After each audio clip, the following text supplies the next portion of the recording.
Pleasure versus penetration. We were talking earlier about intercourse and outercourse. That was so embarrassing. I don't want to feel those yucky emotions. There's 3 components to sex. Am I hard? Am I penetrating? Am I ejaculating? They're just thinking, oh my God, am I going to be able to perform what happened last time in this situation? It's a nightmare for some people. What does sex actually mean to you? You know, is it just a release? Is it just something we do on a Friday night? Versus, you know, what about fun? The answer to bad porn is not no porn, but it's just better porn. This is Between the Sheets by MHC, a podcast about sex, intimacy and relationships. Hi guys, James here from the Men's Health Clinic. Today I'm going to be talking to Nic Brewer, our in-house sex and relationship therapist, and we're going to be talking about the difference between pleasure versus penetration. I hope you enjoy it. Hi, how you doing, Nic? Hi, James. Hi. Hi, everyone. Good to see you. Hello, everyone. Nic Brewer has been with us for 2.5 years. And Nic, why don't you just say a little bit about yourself? Introduce perhaps what you've been up to in the last couple of years with us, and perhaps your career history and what have you. Why don't you talk about that? Hi, James. Nice to be here. So I'm MHC's sex and intimacy therapist. I'm also a personal trainer. So I like to look at these matters very holistically, shall we say, because everything is connected, and what I see is it's never purely a physical issue that's going on with men when their penises do what they do. There usually is a lot more coming from a psychological or emotional component. So my background is in counselling. I have a bachelor in counselling and coaching, and also, I run my own business as a personal trainer for 15 years. But working exclusively with men has been an amazing journey. I've learnt so much along the way, and it's just great to be here. Do you find everybody's very different, got a different case completely? Absolutely. And that's what I like about the job. You know, I'm all about thinking outside the box, looking at each man as an individual. You cannot have one protocol to fix every guy. Everybody is different. I suppose every human being so unique, Correct. aren't they? Correct. Yeah. So I really don't subscribe to this one solution, fix it kind of model, shall we say. Yeah, because it could be psychological or something going on health-wise, or there's so many different angles to it, isn't there? Great. Okay. So I run the Men's Health Clinic, and as you know, I've been running that for several years. The business itself has been going for the last 13 years, and we now operate in 4 countries, as you know, Nic. We're in Australia, New Zealand, Canada, the UK. And really, what we do is all about a tailored approach. So, you know, it's amazing. I mean, this is a problem that's really growing and increasing year on year, it seems. And there's so much I want to talk to you about over this subject. But the business itself really focuses on a real tailored approach with the patients that come through. And a holistic approach, multidisciplinary, because when people are going through challenges with their sex and having sex and what have you, there isn't a sort of we don't think there's a band-aid fix. We think it's a multidisciplinary, across the board, attack it from all angles type approach, which is why 2 years ago, about 2 years you've been with us now, Nic, isn't it? Yep, about that. 2.5 years. Is it actually. 2.5 years? Amazing. Time flies, doesn't it?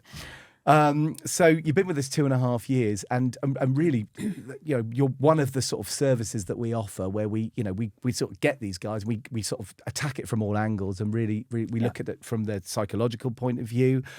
Nic, of course, is our sex and intimacy therapist, so we attack it from a sex and intimacy approach, and also from a dietary approach as well with nutrition.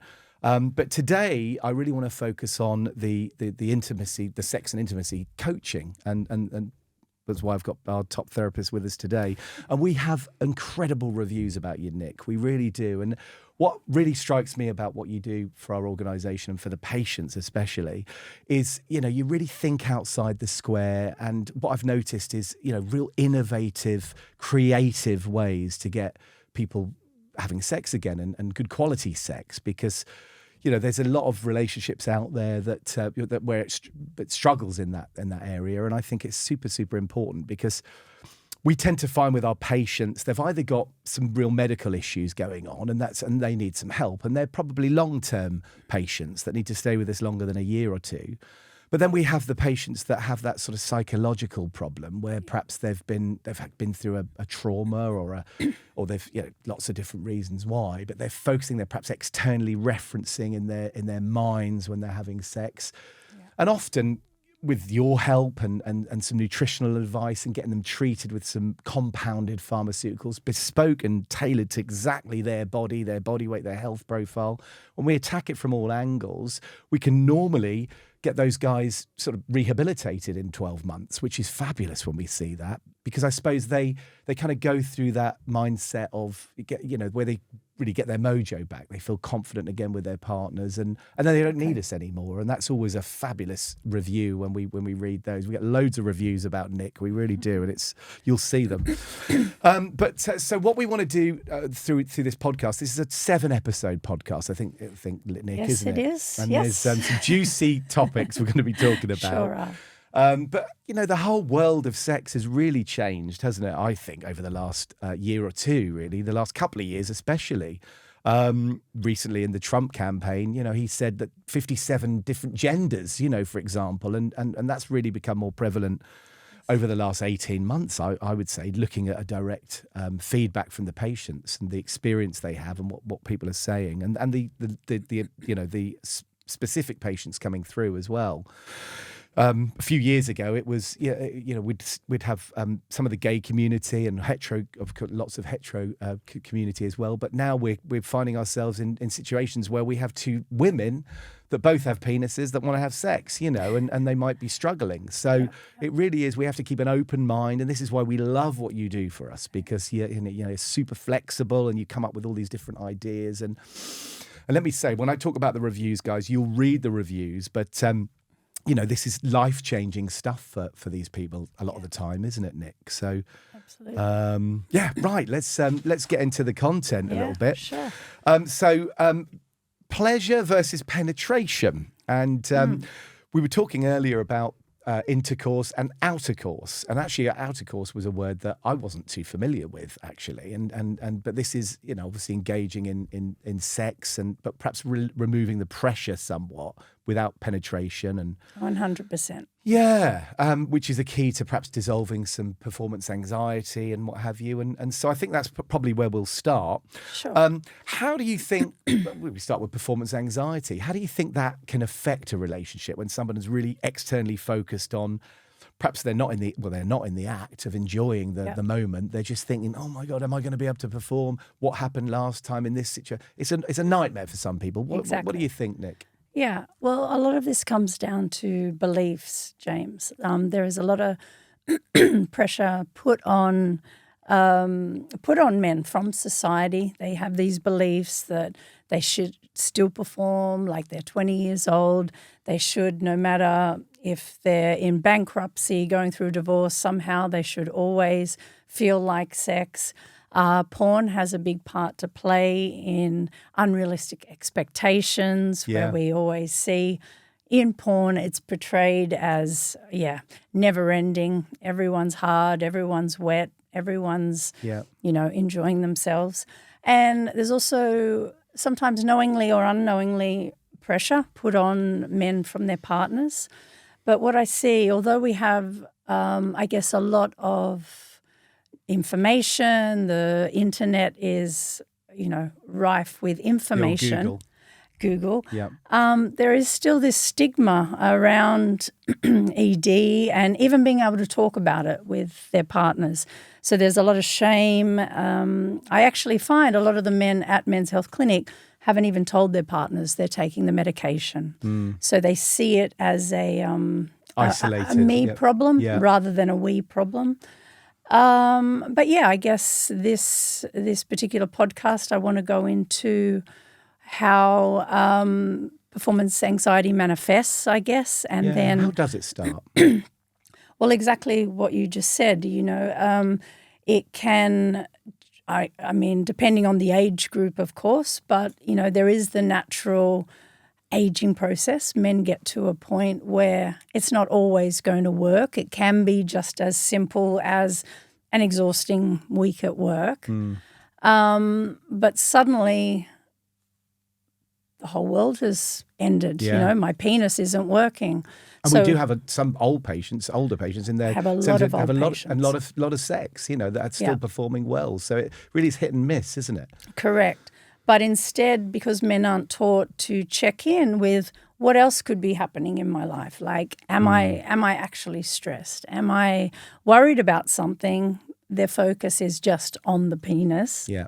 And then, of course, they go into the next sexual experience already on the back foot, thinking, I wonder if that thing is going to happen that happened with my penis last week. I don't want to let her down. So they're not present in the act. They're already in their head. So what do you think happens? It becomes a self-fulfilling prophecy. That thing they didn't want to happen happens again. And then we start to see this entanglement of thoughts, anxiety, disappointment, shame, depending on their partner's reaction to what's happened, compounds it, and then we find weeks, months, years later, they're shut down, avoiding sex. So it's such a difficult one, isn't it? Yeah. And at really all ages. I mean, guys that get older can experience it, but we, young guys as well. I remember a situation with myself years ago. I mean, I was a young guy. I think I was about 18, and I was, very sexual and never had an issue whatsoever. And I went into a new relationship, and I developed a bit of stage fright all of a sudden, and that was for a period of about, I don't know, week or something like that, and I managed to master it and get on top of it myself. But I really feel for guys that go through it, because some people don't quite know how to deal with it themselves. And I was always a very sexual person, and a big believer in masturbation, and we're going to talk about that and that kind of stuff, because that's always kind of helped me in my sexual career. But it can have the adverse effect for some people, can't it? And they perhaps build it into a massive issue in their brain, which then compounds, and they have a very sad time. I mean, it can lead to suicide, can't it? I mean, some terrible things that we hear. And there's different reasons for different age groups. I mean, obviously, young guys starting out in their sexual experience, it can just be nerves. And so if it doesn't work, or they've had too much to drink, again, what we're doing is setting up neural pathways and conditioning a response. If it happened that first time, or those first few you've times, made the pathway type thing, which is tricky, isn't it? So again, we go into the next sexual experience going, oh, that was so embarrassing. I don't want to feel those yucky emotions. And of course, again, they've checked out of the sexual experience. They're too busy worrying about what their penis is doing. And hey, presto, there we go again. And the thing is, I think with social media and because sex has become, the hot topic everyone's talking about, people do talk about people's performance and what have you in new relationships, or, you don't even have to be in a relationship to have sex, of course. And so women especially tend to talk, and guys talk and what have you. And so all of a sudden, people get extremely paranoid, I suppose. Is that what happens? Yeah, also because not too many men sit around at the pub discussing with their mates, so, hey, I couldn't bang her last night because I couldn't get a hard on. Yeah, it's like, it's not, exactly. It doesn't make you the Jack the Lad, exactly. So that's part of the pressure that there's this silence. Coming from every angle. If they can't even talk about their partner, to their partner about it, and they're not talking to their friends, there's this, I guess, silence around it of, it must be only me. So, you kind of fall into that trap. So performance anxiety, a lot of guys suffer with that. What's going on when that happens, Nic? Yeah, what we're dealing with here really is this looking at sex. For most men, it becomes another goal-orientated activity. It's all about their performance. How did they do? Did everybody have a screaming orgasm? It really isn't about the connection. And this is not in all cases, of course, but there's this traditional sense of there's three components to sex. Am I hard? Am I penetrating? Am I ejaculating? And porn has if not, lot. there's something wrong. Correct. Yeah. And porn has a lot to do with this, I guess, philosophy that men have. This is what they grow up learning. And Probably skyrocketed since iPhones, really, and all that. yeah, 100%. And it's actually quite sad because what I like to do is put a lot more awareness about, well, first I ask the client, what does sex actually mean to you? You know, is it just a release? Is it just something we do on a Friday night? Yeah. Versus, you know, what Everyone's about fun? different, yeah. Some people take it really to heart. Others are just like, Yeah. wham, bam, thank you, ma'am type Correct. thing. Yeah. And we'll get on to that in later on in our discussions when we talk about our blueprints. Right.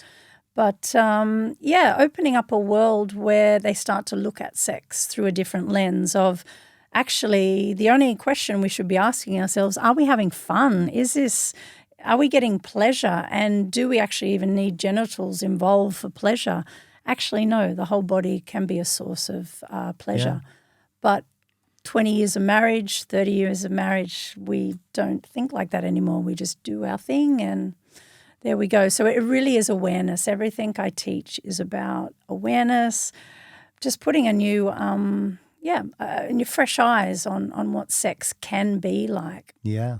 So removing the pressure really is probably one of your techniques with Exactly. the patients. Just Exactly. maybe stopping penetration for a month or something like. Yeah. Because I know, I mean, you've really repaired some relationships. I mean, it's incredible some of the stories that feed back to us, and people that have really hadn't had sex in years and just were addicted to porn and all kinds of different scenarios where you get them back together. So I'm really interested in understanding kind of the juicy parts of how you do that. You know, your techniques and what have you. But I think the main thing is that everybody's unique. Every human being's different to the next, and so a bespoke, tailored approach is definitely the way forwards. Was that what you'd think? Yeah, sure. So first of all, we don't want to negate the man's sense of, losing his erection. You know, it's not all, obviously not having a penis myself, I'm not going to downplay the importance of not having an erection anymore. That goes deeper than just sexual function. You know, a lot of a man's identity, even his just vitality, his confidence just to walk in life without an erection, he can feel quite, emasculated, quite, almost like a failure. So first we want to address those feelings, and especially if they're elderly clients, you know, there is almost this sense of, you know, their mortality actually even coming into question. So there's a lot of deeper existential stuff I also look at. Before getting into let's just fix it, we have to acknowledge the feelings around. It's almost like a grief and loss. Where is my erection? There's a sadness. There's a lot of emotions around that. So that's where it comes back to what does actually sex mean for you, and can we reframe it to, it may not be the same as when you were 20 or 30, but it can certainly be different and even quality. Maybe even better. It's an opportunity. I try and get them to see it as an opportunity rather than hanging on to an what opportunity. we lost. It's a nice way to look at it. Yeah. And I noticed that many of your consults, you actually invite the partner, and if one of our patients is prepared to do that and they're close to their partner, that works really well.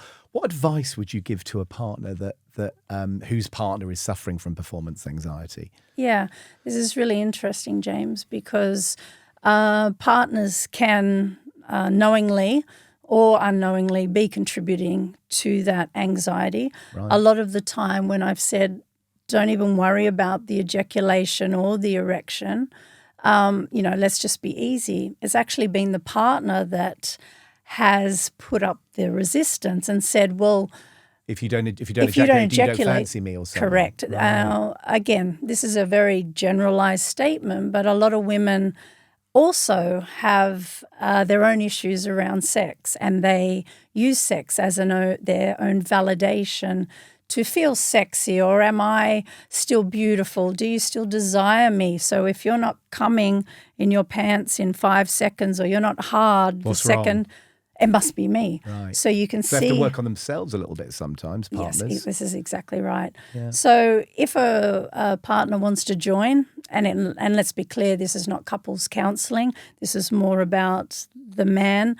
with the partner sitting in to listen and just really hear it from me rather than hearing it as second-hand news where it may get misinterpreted. I suppose you'll know quite quickly because the partner will say, well, and I know my partner gets really upset by it and what have you. And so there'll be strategies around that to remove that pressure. Yeah. And okay, see results. And again, this is our society's belief. Women believe that if a man hasn't ejaculated, he must be dissatisfied.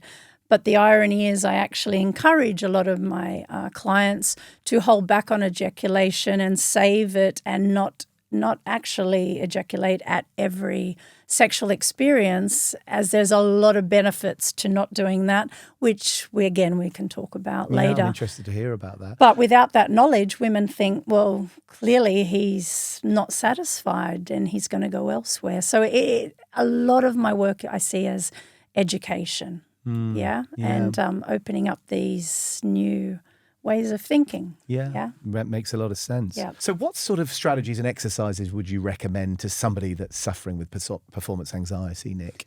Yeah, well, it is multifaceted, multi-layered, but the key to this, because we're dealing with anxiety, we are dealing with a heightened nervous system or checking out, overthinking. All of this is not being present in the act. Now, for great sex, you need connection, you need presence, you need to feel everything's okay, Enjoyment, okay? Now, a lot of the men that I talk to, as I said, they're dealing with stressful jobs, stressful life experiences, yet they take all that into the bedroom. They haven't cleared their mind and got ready for sex and presented themselves in the best light. I start all my clients off with a mindfulness activity, such as, sounds a little bit strange, but just teeth cleaning or showering, because what I want to get them to understand is when they're thinking about their penis and what it's doing or not doing, and they've checked out, versus Absolutely. I'm right here with you. Ready for action. Ready. Yeah. So we start with something like showering so they can tap into all their senses. So we've got water temperature, water pressure, we've got shampoos, exfoliants, we've got smells. Slippery stuff. Yeah. So we're using all the senses and breath to just be present in the shower with themselves for that 5-10 minutes, starts to actually get them to understand the difference to... So that's like homework you'll give someone, is it? Everyone gets homework. Right, okay.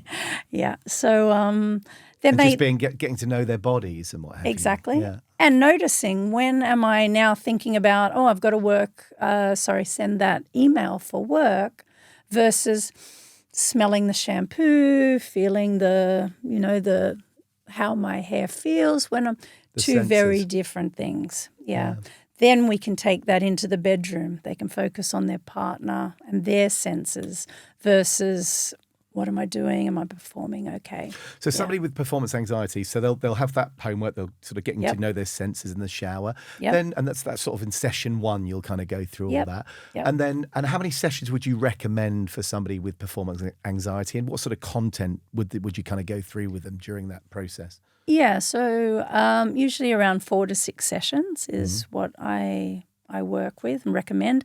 I have renewals with clients because we go deeper and deeper, and when they experience oyster. great results after the sessions, they want more, don't they? I mean, perfect. And then there's so many other things to explore, and this also goes into life, not just the bedroom. So we really deal with a lot of things. But after the client has initially done their own homework by themselves, then we take it into the bedroom and I give them specific Sensate focus exercises. Now there's 5 steps in those, and they do them with their partner. They'll set a timer and they'll explore each other's body. Some are sexual. That takes some courage to do that, doesn't it, for a lot of people? That they might be in a long relationship, but they're kind of like passing ships in the night. Correct. So they've got to sort of bond, haven't they? So that must be tricky. Absolutely. How do you deal with that? Well, step 1 is non-sexual, so there's no genital or breast touching. Would they tell their partner that? Say, well, this is what we got to do. It's like their homework for both of them. Some do. Right. Some we come up with tricky little scenarios where, hey, honey, I was just Googling today and I found this thing. What a great idea. We should try. Okay. If they don't want to say that I have been the one to recommend it, because some don't even know they're working with me. Because some of our patients that we talk to, they fear that because, again, that some partners think, oh, well, why do you need that? And they take offence. So it's interesting, isn't it? But alternatively, a lot of women are craving that extra they might connection. be pleased to hear it. Yeah, because maybe they're the ones sick of the wham, bam, thank you, ma'am. So these connection exercises where they set a timer, it's just 10 minutes each, and you spend 10 minutes just with touch and different touch. 10 minutes on each, so 10 minutes on my partner, the partner then does it back to me type thing. Yeah. Okay. And just to be clear, it's not a massage, it's not to turn anyone on. It's literally like being in a science lab. You are... Is that in the bedroom environment? In the bedroom, yeah. Yep. And even step 1 you can do clothed, because you're not going to be touching, as I said, breasts or genitals. I'm just trying to picture it. So you're in the bedroom, sitting, lying, or lying? Okay, so let's just say in an ideal world you're both naked. The client, maybe the female partner lies back. We set the timer after maybe a few deep breaths to get relaxed. Holding hands or no touch? No. Well, the client is going to touch his partner for 10 minutes from head to toe, minus... all different parts of the body? All different parts of the body, but all sorts of different touches. So not just, as I said, not to make her feel good, but maybe there'll be some slaps. Maybe there'll be some tickles. Maybe there'll be some pinches. Find out they like slaps. Maybe. Yeah. But it's more, that again brings you and anchors you into the present moment. You breathe and just be with the touch or receive the touch. Now, people find that there's all sorts of body parts that haven't been touched for 15 years. I suppose people don't know what they don't know, do they? Unless it's a great exercise to experience all Correct. that. Yeah. And very connecting. A lot of couples report back, I felt so much closer to my partner just from doing that. There was no expectation of sex. It didn't matter whether I was hard or soft, because nothing was going to be happening. And it was clear. This is the start of lowering that stress and needing to perform. And I suppose some people discover they've got erogenous zones that they didn't know and what have you. Correct. So, that sounds really interesting. Then we move on to step 2, where we bring genitals and breasts into it, but we make them no more important than touching your nose or your left elbow. So again, the man starts to think, oh, she played with my willy for a moment. I don't have to be hard. I don't have to do anything about it. It's okay. It's okay, and it's not the star of the show like I think it is. And actually, it's in his mind. Yeah, actually, I like my beard being stroked just as much. Okay, so we're starting again to form new neural pathways that interrupt patterns and what have you. Interrupt patterns that teach him that sex can be more than just penetration. It can be just laying together and having fun. So interesting, isn't it? I mean, there's so much depth to this, isn't there? I mean, it's some people just think it's so simple, but it's not. There's so much that you can really go into, deep dive and really figure it all out, and it's and you do that through this process. So that's sort of second session. And then what do you kind of do towards the end of the sessions? How do you like to how do you know that you've succeeded with somebody? I suppose feedback, is that? Yeah, they all the clients report, even after just cleaning their teeth, same as the showering, I get them to really smell the toothpaste, taste the toothpaste, rather than thinking about, oh, I've got to walk the dog in 5 minutes or send that email. They're like, come back to the bathroom, feel the feet on the floor, look in my eyes in the mirror, be very still, very present. They are amazed even after one session. I had no idea. My mind was just so fascinating, crazy. It's just my head. That's what I do. I think. And it's like, So, and there's, massive increases in people with ADHD and all that. So people are just so super focused on so many different things, aren't they? We live in a busy, busy world. So it's centralizing people again and getting them to think, or not think. Just exactly. And again, we're not making thinking wrong, because you'll never stop the mind from being active. What you want to do is notice when it's left the bathroom to go and do these other activities and come back to, there it is, pay it no attention, back to the breath, tasting the toothpaste, hearing the vibrations of the toothbrush, et cetera, et cetera. Yeah. So I get instant kind of feedback. From there, back in the bedroom, we progress to different implements, objects like feathers and ice, getting more in tune with our bodies and being present. You cannot be concentrating on your partner's kiss and the wetness and softness of her lips while simultaneously fixated on, am I hard? Am I soft? Will I fail? There's so much anxiety there, just Correct. the way you explain it. Yeah. And then there's a few more steps where we get into penetration eventually. But I would think across 4 to 6 sessions, I can just feel someone just relaxing into that. Yes. Just great. Yeah. You know? And I also see a lot of flow-on effects. Like they then start to see the world more presently in their conversations. Just the way they walk the dog, they're paying more attention when they're in the park to the, what's around them, their surroundings. They're not, again, future thinking. So it helps them thinking. in all walks of life, Correct. really. Yeah, it's so interesting. Yeah.